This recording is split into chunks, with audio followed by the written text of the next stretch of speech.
Okay. Uh, I think the lecture is now recording. Today we shall discuss on nanotechnology uh, at BSMRU. At BSMRU, the history of introduction of nanotechnology is not old.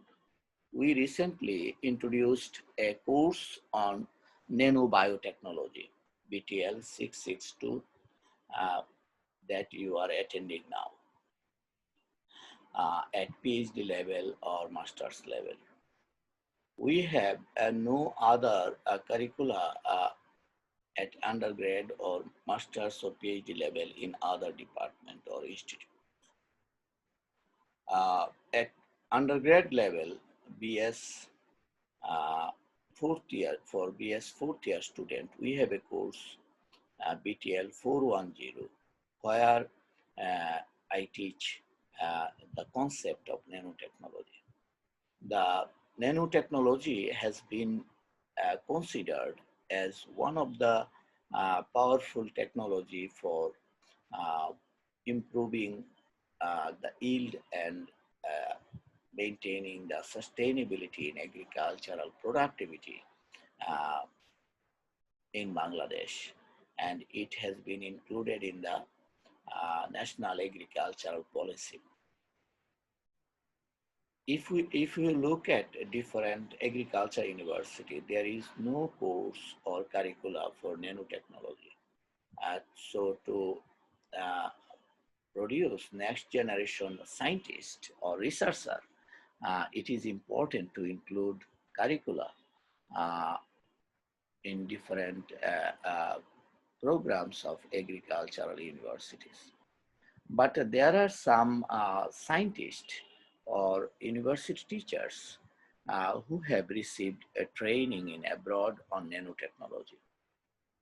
We had a national workshop organized by Krishi Gaveshana Foundation in Farmgate, and we understood that even at different agricultural universities, there are some researchers who have uh, experience in doing research on nanotechnology.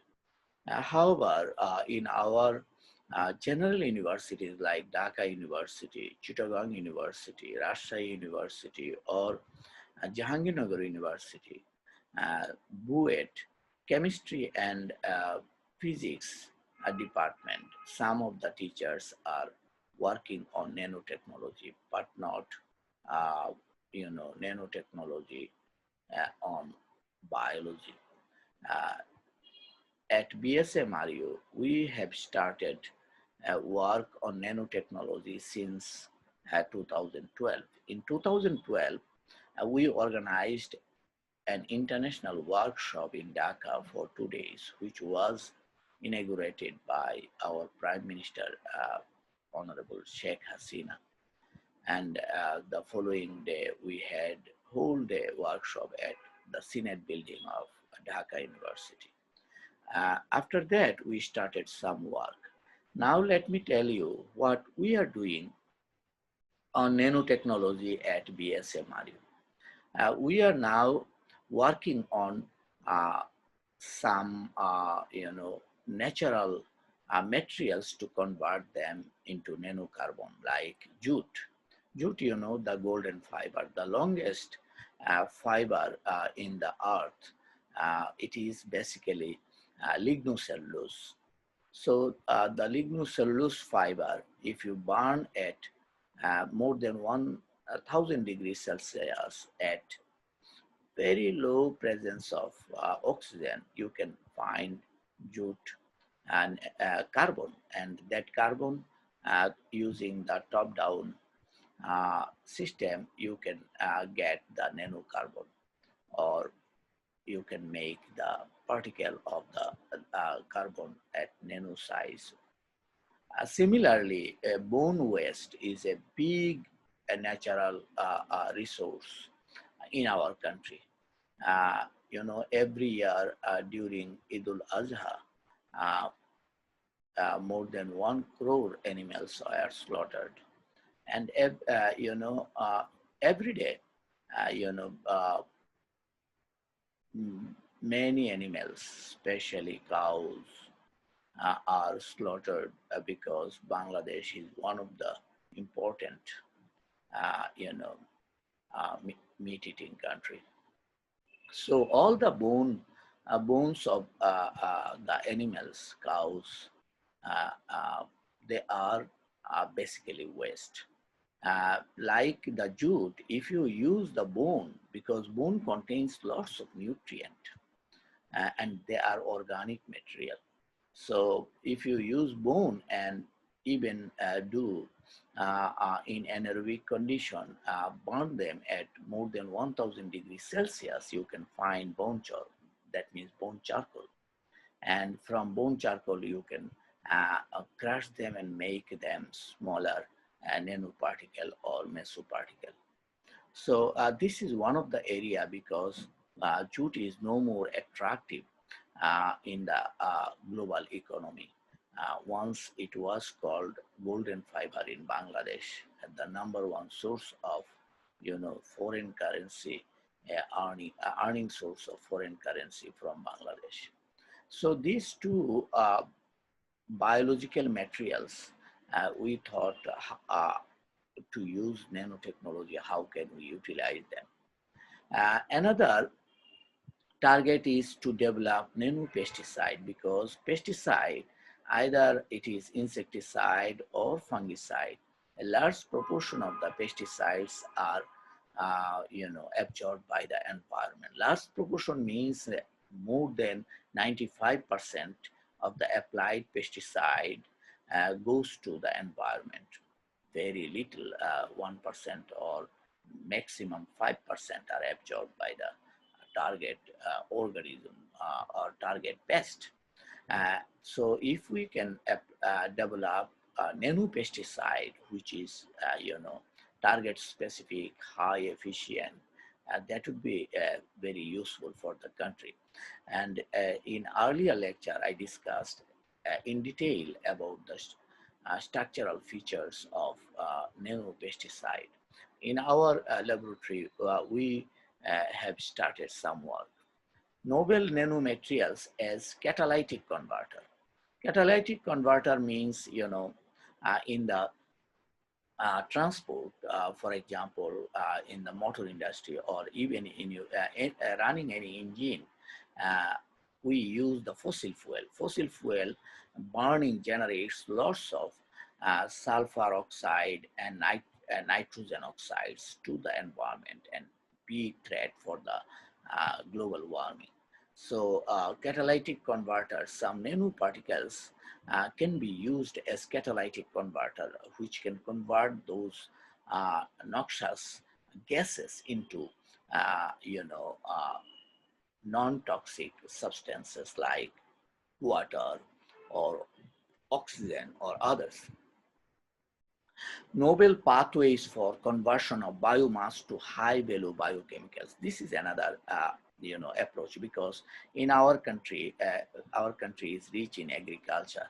We produce lots of biomass waste in especially during harvest of the crops. So those biomass waste, they are mostly cellulosic biomass waste. If we can convert them, and cellulose is composed of carbon, hydrogen, oxygen, and if we can convert them into valuable biochemicals like different pharmaceutically important pentose sugars or other molecules, that would be very good.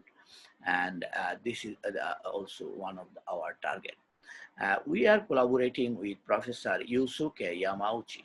He is a nano architect working now University of Queensland in Australia. And he is one of the highest, cited scientists in the world and really brilliant, and he collaborated with us.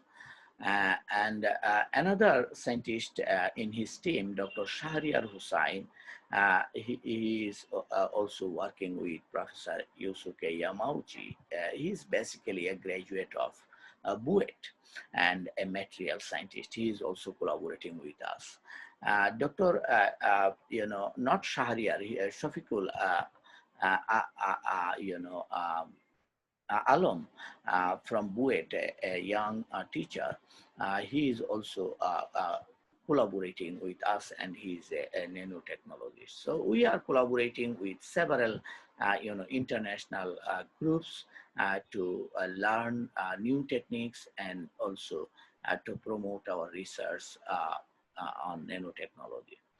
This is an interesting paper we published in collaboration with Shafiul Azam, as I mentioned, from Buet, Shafiul Azam. And his student, Shafiqul Islam, he did, MPhil, uh, and he did the work in collaboration with us. They prepared muscle-inspired immobilization of silver nanoparticles. They, prepared some silver nanoparticles. Silver nanoparticles are, antimicrobial, and they impregnated those silver nanoparticles in cellulose paper, normal, like newspaper, on the surface to test them whether antimicrobial activity retains there or not. And if it works, then you can easily make nano a particle coated, antimicrobial particle coated, the box for transport of the fruits, vegetables, and other materials which are prone to contamination by the microorganisms. And fruit and vegetable spoilage in horticulture is a very big problem and very big loss of our product. So what they did, they doped silver nanoparticles, by using how to say, a chemical reaction. And that silver nanoparticles they offered to us. And we tested here in this paper published in SES Sustainable Chemistry and Engineering. You can find the details how they prepared the nanoparticle, and how they prepared the paper impregnated with the silver nanoparticles. And they gave us the disc of paper to test them whether they have any antimicrobial effect or not. And here you can see on the surface of a paper, these are the silver nanoparticles. Scanning electron microscopy, this is the elaborate one. That means nanoparticles under microscope, you can see how they look like. They are not, round shape or like that, irregular shaped particle, but they have different physical chemical properties. And they studied by using different tools, FESEM, field emission scanning electron microscope, and the characterize the nanoparticle size and other things. When they offered us these are the discs, discs which are impregnated, surface is coated with the nanoparticle, silver dopa nanoparticle. So what we did, we tested them against fish pathogenic bacteria in the agar plate. Here you see around the particle no bacteria are grown. That means very clearly dangerous fish pathogens are suppressed, cannot grow. Even in case of wheat blast, when we put the silver nanoparticle coated the disc, the growth of the fungus is disrupted. Here is the control. So this means antimicrobial properties of silver nanoparticles anchored on the cellulosic paper. And this type of new discovery has high promise, because you have no need to use a formalin or any other toxic substances to preserve the fruit, vegetables, or other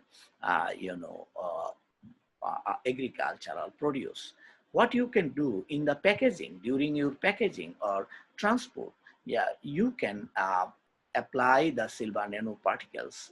You can spray on the internal surface of the uh, box, and then or you can make a box using silver nanoparticles, antimicrobial nanoparticles impregnated box. In that case, you can protect the microbial contamination or damage of your agricultural produce. So without directly using that hazardous substances which has the risk to come to our food chain, you can avoid by using this type of smart technology. So another, I mentioned that a jute-derived mesoporous, carbon high surface area using chemical activation. By from the jute fiber, by using heat, we can find this type of mesoporous. Mesoporous means highly porous uh, a particle, and those porous particle you can activate them by using potassium hydroxide. That means activated carbon you can make them. Then they uh, will have the high absorption capacity. So if you pass through any heavy metal contaminated water or any polluted water, then all the ions will be absorbed in the porous surface, and you can clean the water. So this type of materials can be used in many purposes. Activated carbon, in the facial cream of for the beautification or cleaning the skin of the mouth. People use activated carbon. So activated carbon are very expensive. So by using low quality jute, you can make high value compound. Here you can see the materials after preparation, how it looks like, and this is the activated biomass carbon from the jute.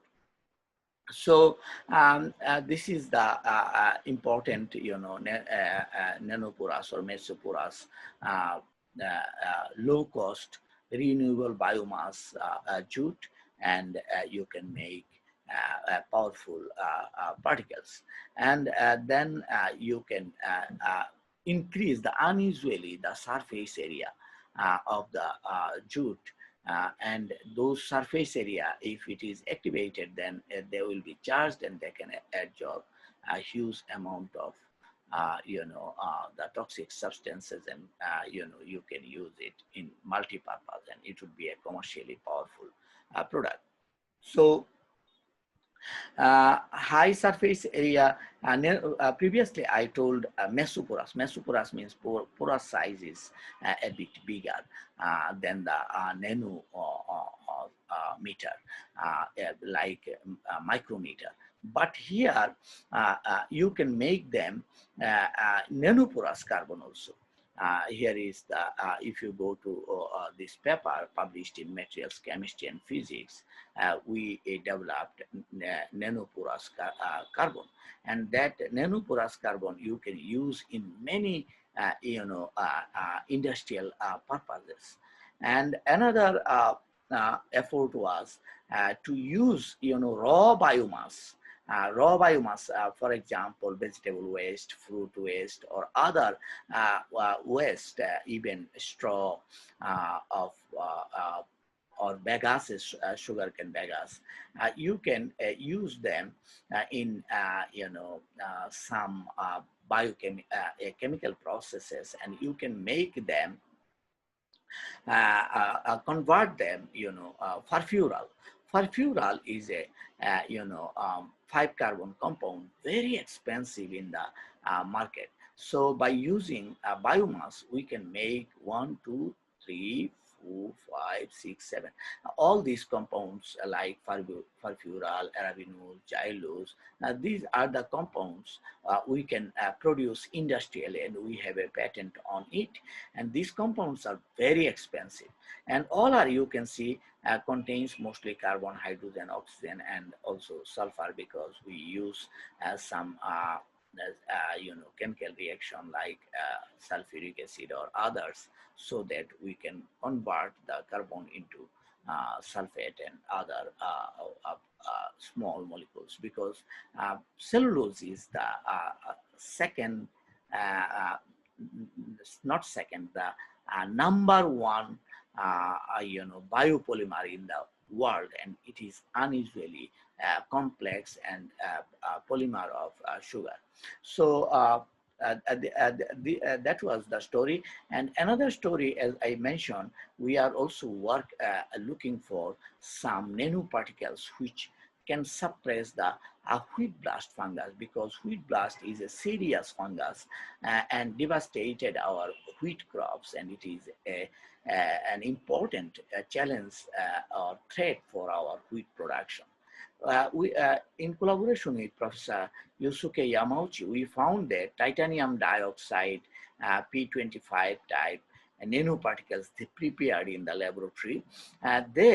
Those particles can, in presence of light, can produce superoxide, hydrogen peroxide, or singlet oxygen, or like that reactive oxygen species when you expose them light. And wheat will grow in the open field under the sunlight.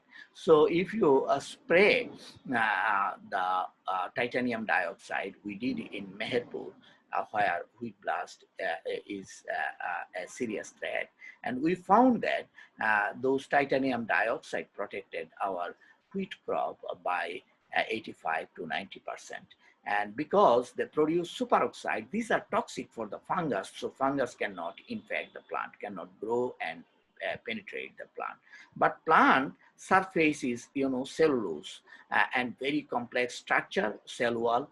As a result, the titanium dioxide, lower concentration like 500 ppm, cannot affect the plant growth, but can affect the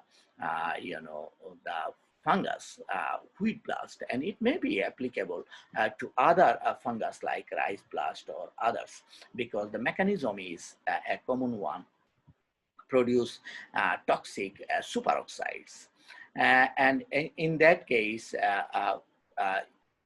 titanium dioxide we choose because it is a very important nanoparticle, has been used in talcum powder or many other human used cosmetics and other product, antimicrobial products. So it is safe, already been tested against human.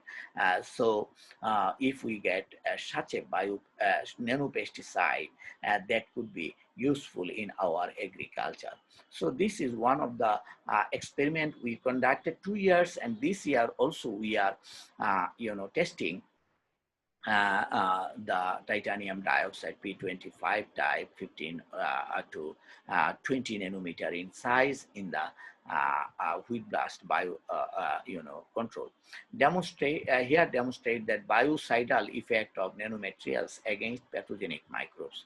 Once the pathogens are intercepted and in contact with the surface of the nanofiber, the grafted photobiocides could display an intrinsic biocidal activity as free chemicals, that is, in presence of oxygen, various reactive oxygen species, including hydroxyl radicals, superoxides, hydrogen peroxides are produced continuously under light irradiation. That means naturally it is recharged. So very interesting.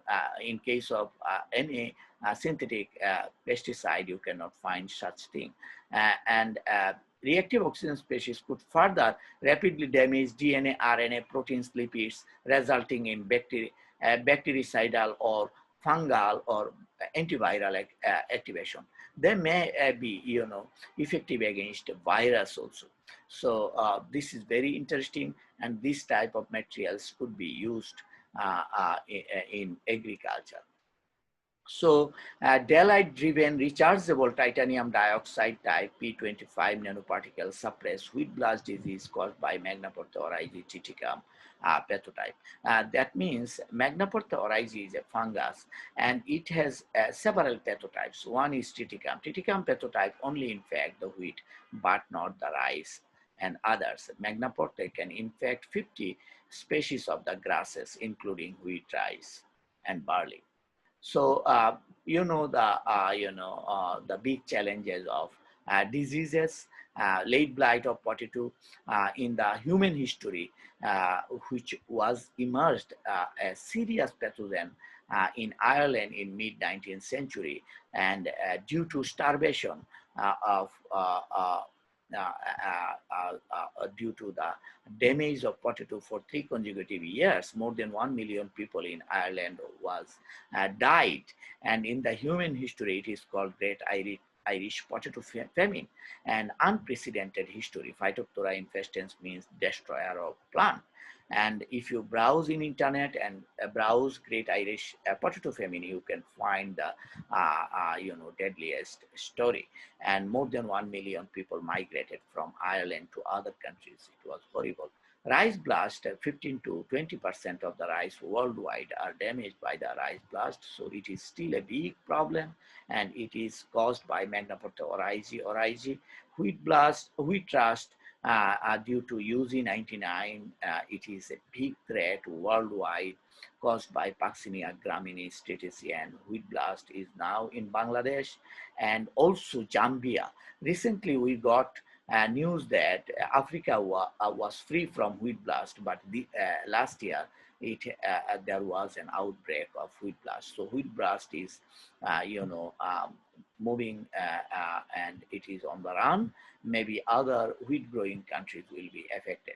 So in the human history, there were several diseases outbreak and famine due to disease, and so to protect the plants crops from the microbial, fungal diseases are really a big challenge in the history of agriculture. So still it is a big problem. For example, for controlling late blight, worldwide more than 10 billion US dollar is spent to use fungicide and other management practices. So uh, you know, the crop failure caused by these diseases can,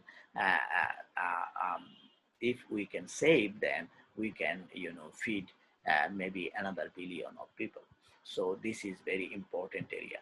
In our case, wheat blast was, the story. Maybe you know that in 2016, it became the first, epidemic outbreak in 8 districts of Bangladesh, and government was feared because we had no idea, and ordered to burn the crop.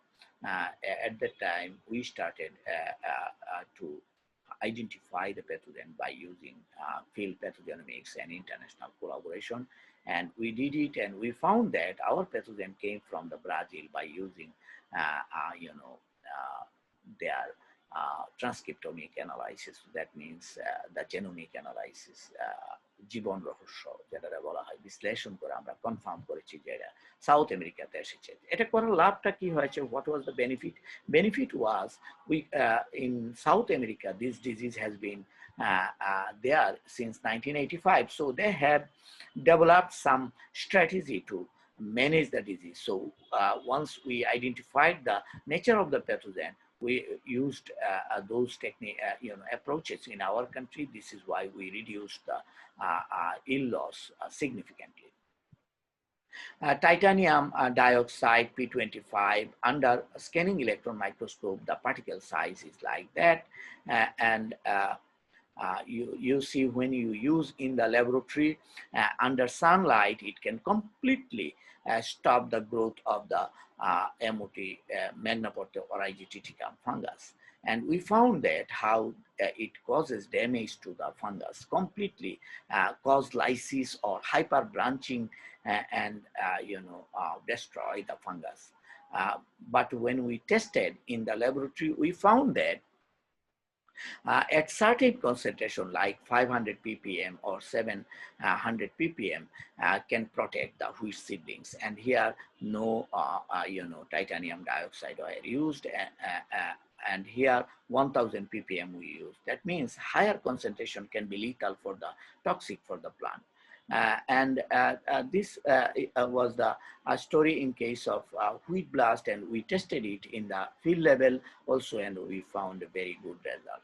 And I possibly discussed these Mesoporous metallic rhodium nanoparticles we developed with Professor Yosuke Yamauchi group, and it was published in Nature Communication. That is, metallic nanoparticles can be used as a catalytic converter. You see how porous, and if you pass through any gases, sulfur dioxide or nitrous oxide released from the engine due to fossil fuel burning, they are converted into the safe molecules and can clean the environmental pollution. And here you see all the data are here. Here you see in presence of Mesoporous rhodium,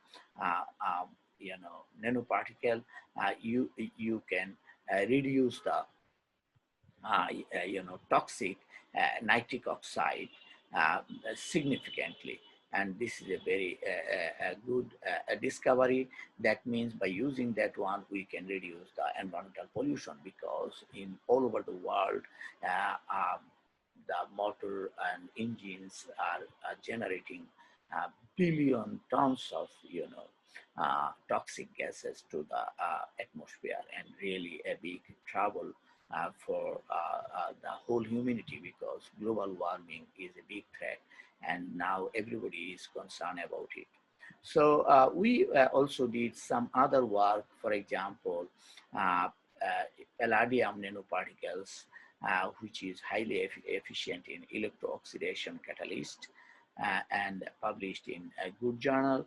And also, hollow carbon nanosphere. Hollow carbon nanosphere, you can use them as encapsulation of the pesticide, and very interesting.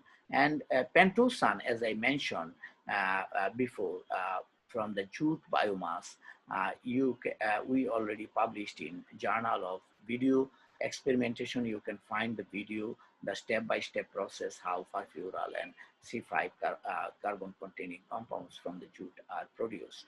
And gold nanoparticles also we can produce. They have the powerful carbon monoxide oxidation catalyst, and can be used in the industrial process.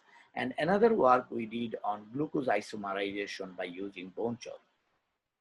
Bone char can be used in industrial purposes for the production of 5-hydroxymethyl furfural, which is very expensive compound in the market. And this is the how to say, the patent.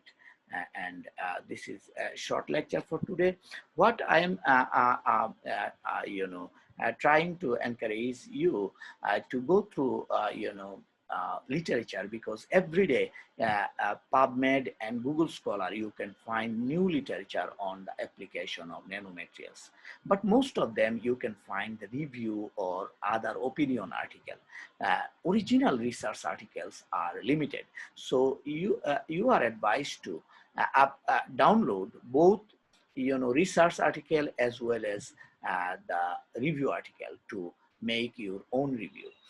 And you should not miss any research article. The discoveries, fundamental discoveries, potential to use in agriculture, because those data you can use in your table or figure to make the updated story of the application of nanoparticles in horticulture. And that would be, I think, a great contribution to the subject in horticulture or nanotechnology and its practical application. And obviously, through the process, you can be highly benefited by learning new science, because when you write something, you must read and understand and then make your own story. So this is the ideal way. As you are a single student, I can offer you time to check your review, and it would be several exchange between you and me, and finally I hope it would be a publishable story for you, and it would be a great contribution. And in the meantime, you can learn as a graduate student the nanotechnology, what is it, and how it could impact in agriculture. And I told you that nanotechnology, large scale application of nanotechnology in agriculture is still limited. There are several reasons. The number one reason is the most of the products that have been tested experimentally, they are patented, and they are in the laboratory condition in small scale they were tested, but in the field level large scale testing have not been done in many cases. So whether they are toxic to the environment have not yet been tested in many cases, and they are also expensive. So in case of agriculture, we must make any product which is cheaper, so that we can make agriculture profitable. In our country, our number one goal, national goal, is to make agriculture profitable. Otherwise, you cannot make agriculture sustainable. But in agriculture, in the developed country, nanosensors, nanosensors are widely being used. So the sensor will is used for grading or sorting of horticultural products, or sensors are used to monitor the moisture content in the soil, or monitor the pest and disease incidence. Even individual plant you can monitor from the remote. And so sensor technology are now widely being used. Even in the developed countries, uh, most of the electric switches in the public places, they are sensor based. So no need to, when you enter into a bathroom or toilet, you no need to switch on. Instantly it can recognize your presence and on the switch, and when you go out after 30 seconds, switch off. So by that technology, they saved a huge amount of energy, because in most cases, in the common places, people forget to switch off the lights. Even around your house, outside light during night, when a thief or someone enters into the territory, immediately light on. And this is really a very a nice security system also. So nano sensors, in many ways, they are being used. Nano materials as detection of the pathogen, presence of the pathogen in the agricultural produce has already been in the practical field. But nano fertilizer, nano pesticide, and other, for example, nano biostimulant for uh, promoting the growth of the plant.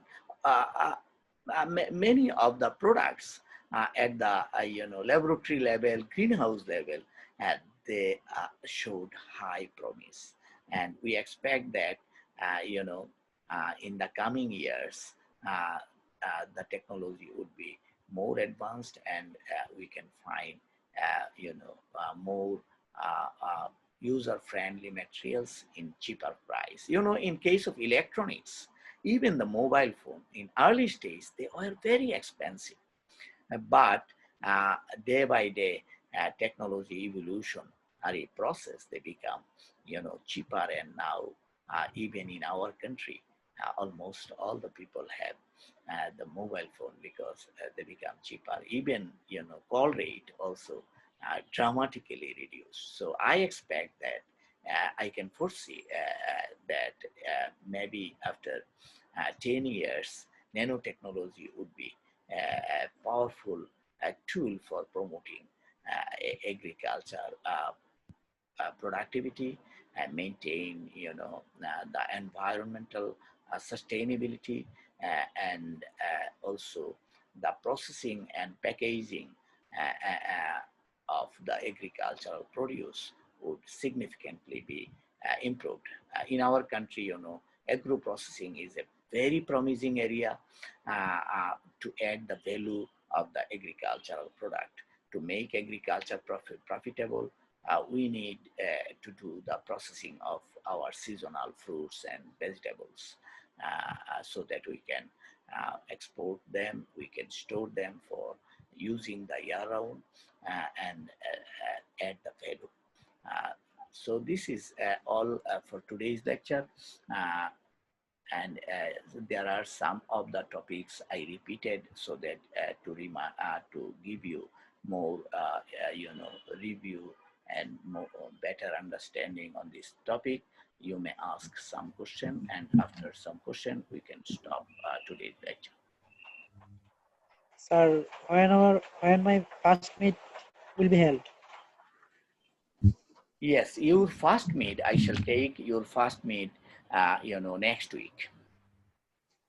And also I shall take a quiz with your first mid exam. So you shall find 10 questions quizzes first, and then few questions for your midterm. Yes, sir. So please go through all the materials that I provided you, and also the browse internet, because this subject like gene editing or coronavirus research, it is a very fast moving subject. So uh, everything is moving very fastly. Maybe if you browse regularly, you can find lots of new interesting findings, and we can discuss in the class. You can also discuss in the class and interact with me for better understanding and exchange of knowledge. Any more? No, sir. Thank you, sir. Rana, do you have any question? No, sir. Okay, then please concentrate uh, uh, on your review, and Yes, I am sir. expecting an exciting review from you, so that it can reflect what you understood from this important subject. Thank you very Yes, much. sir.